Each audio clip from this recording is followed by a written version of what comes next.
My name is Idris Rashid. I like to think of myself as a futurist, visionary, and optimist.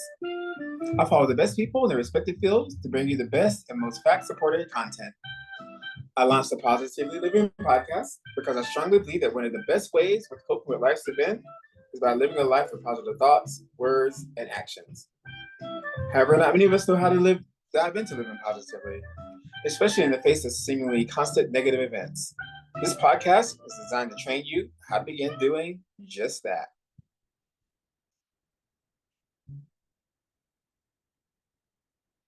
Hi, welcome to the Positively Living podcast. Guys, I can't believe it's already March. Can you believe that? It's crazy. This month or this year is actually taking off. So I don't know what goals that you have set or what you are working on or planning on working on, but I hope you're taking a little action each day to get a little closer to it. So today I actually have something good for you. It's like one of the episodes I really wanted to record when I first started doing this podcast, but I was waiting on it for the right time, and here we are. Today we're going to talk about motivation versus enthusiasm. What is motivation? Why is it that we never seem to have it? Why, especially when we really need it? What's enthusiasm? What's the difference between the two? Well, today we're going to dive into the science behind both terms and how it can be useful for you. So when I was looking up the definition of motivation, this is kind of what I came up with. Motivation is a strong desire to achieve a goal. Motivation can be increased by setting clear goals, making working towards them a habit, and rewarding yourself for your progress. It's very textbook. It worked, right? But the bottom line is, motivation is just a desire to do something that you want, or wanting to do something that you want to do. So the thing is, if it's so big and it's so important, why do we never seem to have it? How many times have you heard, if I can just get motivated to do X? I know I said it myself many a times. Or have you done it before? Or maybe you know other people who said this before or who say this a lot. Come across those as well too. But the thing about motivation is that, it's something that we use whenever we want to, get something accomplished, something that is really important or something that we really want to do. And like I said before, we never really seem to have it when we need it. So I came up with some tips on, best ways of using motivation. Actually, I didn't came up, I looked it up and found it. And now I'm presenting it here for you. So I'm going to share my screen so you can kind of see what I'm talking about here. And for those of you who are just listening and not watching, don't worry, you won't miss a thing. I promise you'll still be able to catch on. All right. Let me get to my pictures here. So what are some tips for staying motivated? Well, for one thing, you can put your goals on a calendar. If you write down what you want and what you're supposed to do, and you see it written down on paper, chances are you're going to hold yourself more accountable to getting it done. And more than likely, you're going to find that quote unquote motivation to get it done because you see it sitting right there in front of you. So you should put down some of your progress or some of the goals that you have on the calendar, or write down on the piece of paper. Even keep a journal, because by doing that, then you're going to go back and look at some of the things that you're supposed to be doing, and more likely to actually do those things.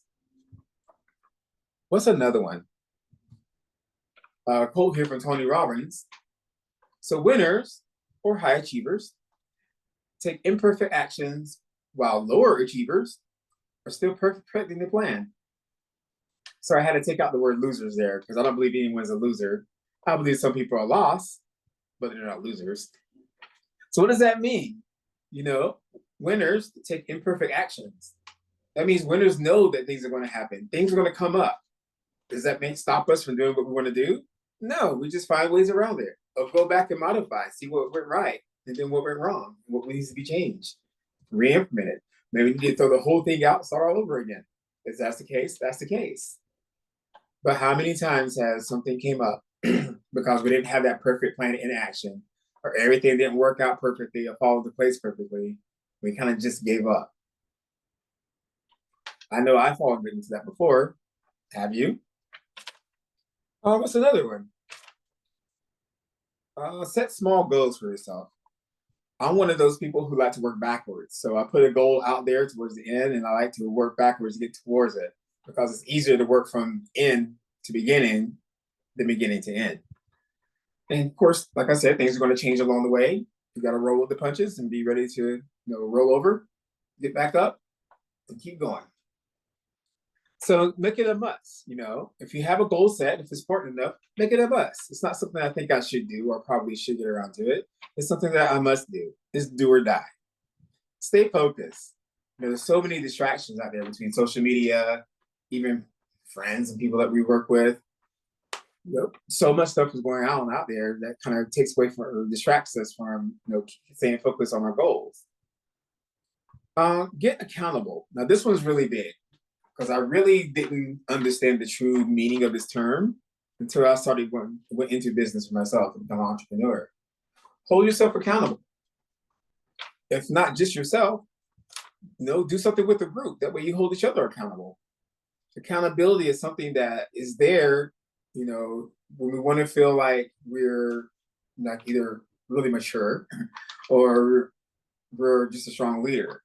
Because of the fact that when we tap into that term, accountability, then we're more likely to do the things, the steps up to it, towards having that motivation, towards achieving those goals. But a lot of times we aren't accountable. Think about it. I know I was driving on the freeway the other day and I saw this car that was like weaving in and out of lanes. They were in a real hurry to get to where they were going. And I was thinking to myself, what's funny? If anything was to happen, some kind of accident, I bet the first thing that they would say was, it wasn't my fault. Blah, blah, blah happened. This happened or that happened. And so many times that we choose not to be accountable because it's the easy way out. We don't want to take the responsibility for what's happened. So get accountable. Make it a point to do it. Become familiar with this term. Use it every day. And of course, to say reward yourself, because obviously that's the whole reason behind motivation, because the reward is achieving the goal or achieving what it is that we have set. Now, it's funny that one of the, whenever you're training your puppy, whoever to sit or stand or get up, you usually reward them with a treat because they know that they're not really interested in the sitting and the standing and the rolling over. They just want that treat and know that that's the method that they have to go through to get it. Same thing with us. Another one is track your progress. Now, this is one that I really had to go back and really familiarize myself with as well because of the fact that I was just so used to starting something and seeing where it goes. If I got to the end of it, I got to the end. But very rarely will I go back to track what went well and what didn't go so well. And now that I've learned to do these things and learn to embrace what did go well, it's easier for me to know that I'm on the right track. Or maybe I'm steering off a little bit and need to get back on. So make it a point to go back and track your progress because you never know. You might be on the right track. You might be doing everything right or everything you're supposed to. But it's just not coming across that way.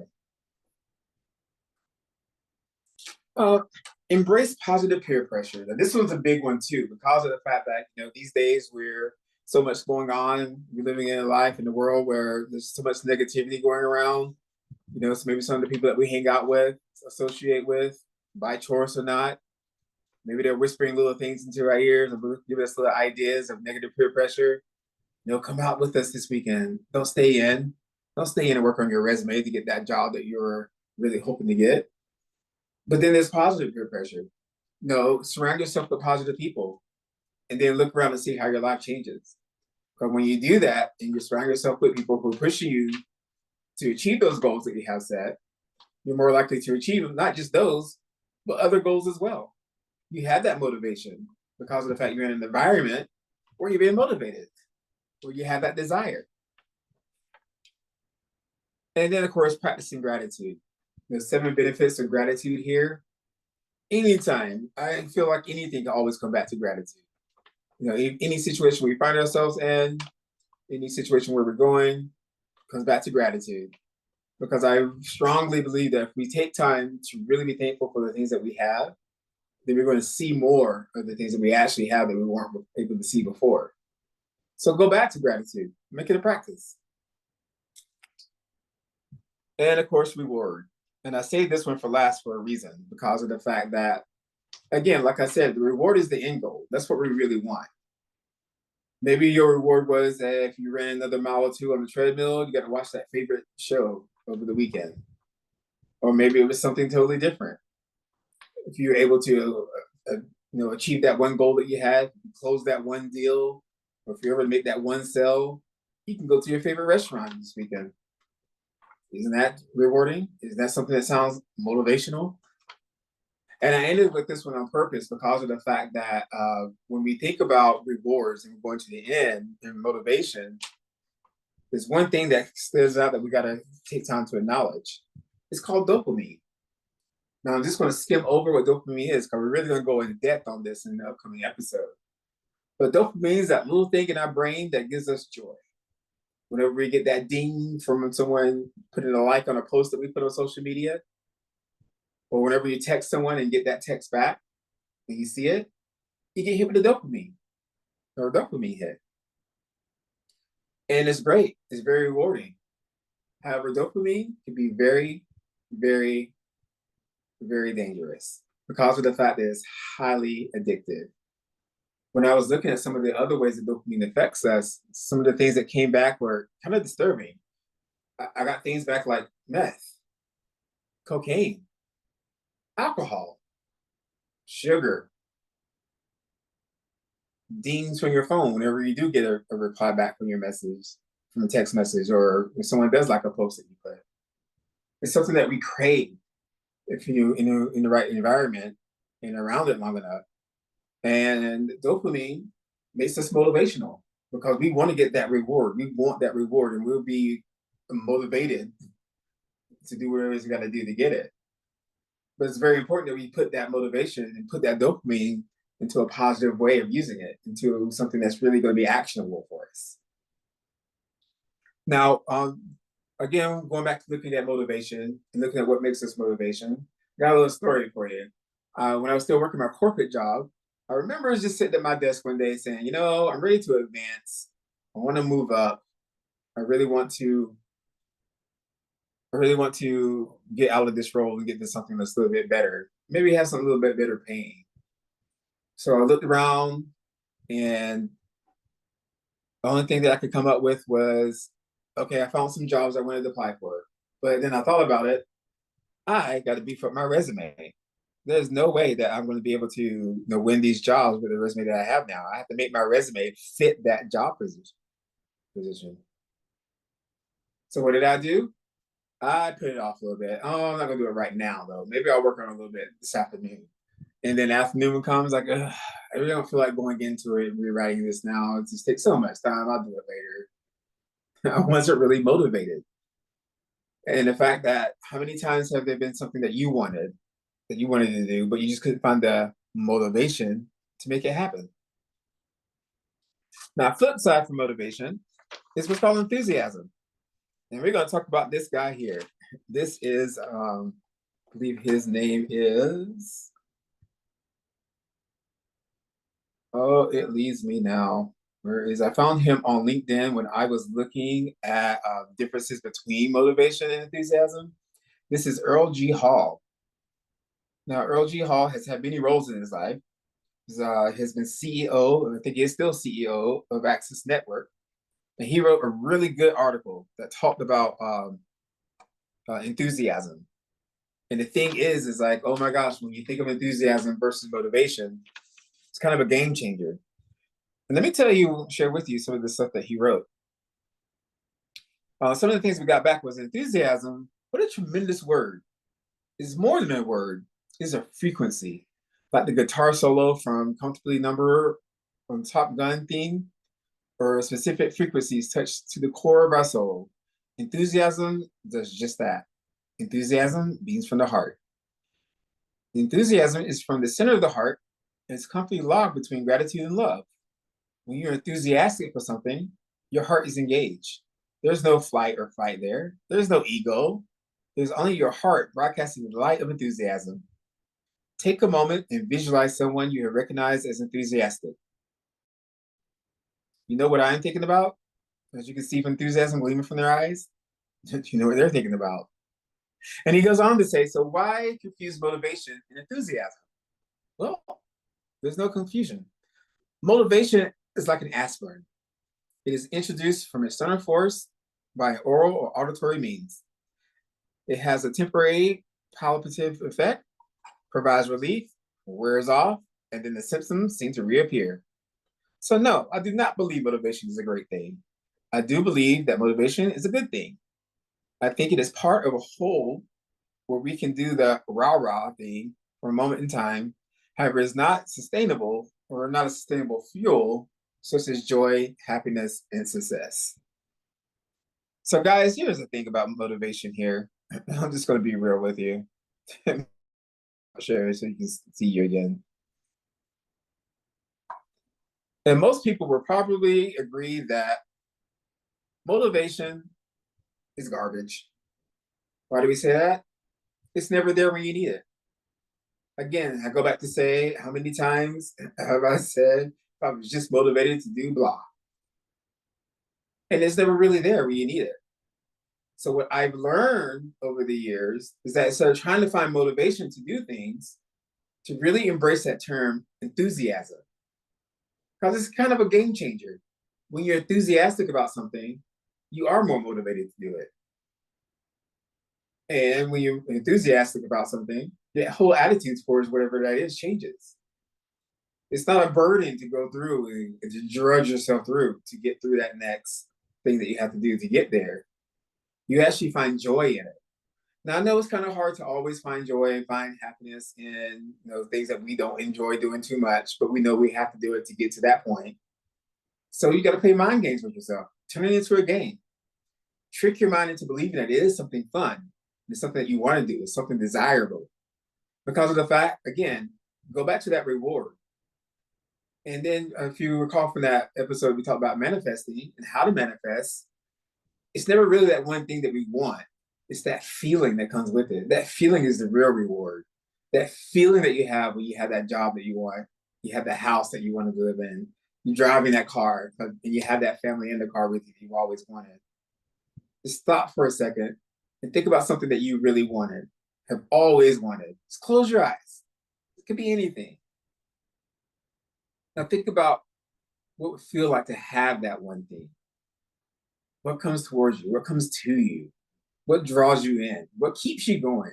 What gets you up out of bed at 5:30 in the morning when that alarm goes off to do that run or to climb that mountain? And it's your day off, and it's the only day off you've had in a week and a half. So go back to enthusiasm. Always find ways of finding enthusiasm about what it is you want. I know for me, I have so many goals set for this year that I'm so excited about. One thing, this podcast. It was just a dream about a year and a half ago. Actually, just the idea, I thought that I never even implemented. I was like, yeah, me, I can't do that. And here I am. I'm still learning. They still have lots to learn, but I'm having fun. I'm being enthusiastic about it. And that's why I don't mind, just putting out another episode for this week, because I know that you will probably get something from it too. And that's why I do this. It's not for me, it's more for you. So, what is it that we are enthusiastic about? What is it that gives you enthusiasm? I know for me, first thing in the morning is that cup of coffee. Oh, I read an article that said that we should not have coffee first thing in the morning. In fact, you should probably wait an hour to an hour and a half after getting up before having coffee, which is torture for me because I kind of need that to get going. But instead, we should get up and drink water. So, like I said, I started keeping my water bottle by my alarm clock. So when it goes off, I can just start chugging water so I can get to that coffee faster. Maybe that's my motivator. If I can drink the water and drink it enough and wait enough time, then I can have a coffee. That's my reward. And I'm pretty sure that it can happen for you too. So some of the times when we're saying that, or next time you find yourself saying things like, I just can't get motivated, or I need more motivation for it, throw it out because it's not even important. Think more about enthusiasm. What are you enthusiastic about? What is it that what kind of enthusiasm can you take from external and apply it to internal? Something that you're working on, something that is tedious and takes a lot of time, putting that resume together, molding it for that job one more time. And I guarantee you that if you do these things, you find yourself in a better place, in a different life. So final words here. Motivation versus enthusiasm. There's no comparison. In fact, they're two different things. Enthusiasm will always win, and it could win for you. So as you go through this week, let's think of some ways to be more enthusiastic about the things that we don't want to do. The having to drive through traffic to get to work, the route that we have to take to get there, the work that we have to do when we do get there, finally make it. And we want to get to that next point. And I guarantee you, if you have more enthusiasm, you'll find yourself having a better life. Thank you for staying to the end of this podcast for me. And again, the Positively Living Podcast is designed to help you live a better life and designed to help you take that action towards having more motivation or enthusiasm to have a better life. So if you have any ideas or suggestions, please write into the Positive Living Podcast at outlook.com. You can also find us on Facebook, Instagram, X, formerly known as Twitter, and you can always email us. And I'm going to end with this. The highest consciousness of me can see the highest consciousness within you. I believe in you. I believe you can be more enthusiastic. I believe you can find that motivation. I believe that you can have that life that you truly desire. And more importantly, I believe you can have that life you deserve. The Positive Living Podcast is sponsored by IMP Solutions, your one stop for your financial needs and everything in between. Please join me again next week, guys. Have a good week. All right, bye.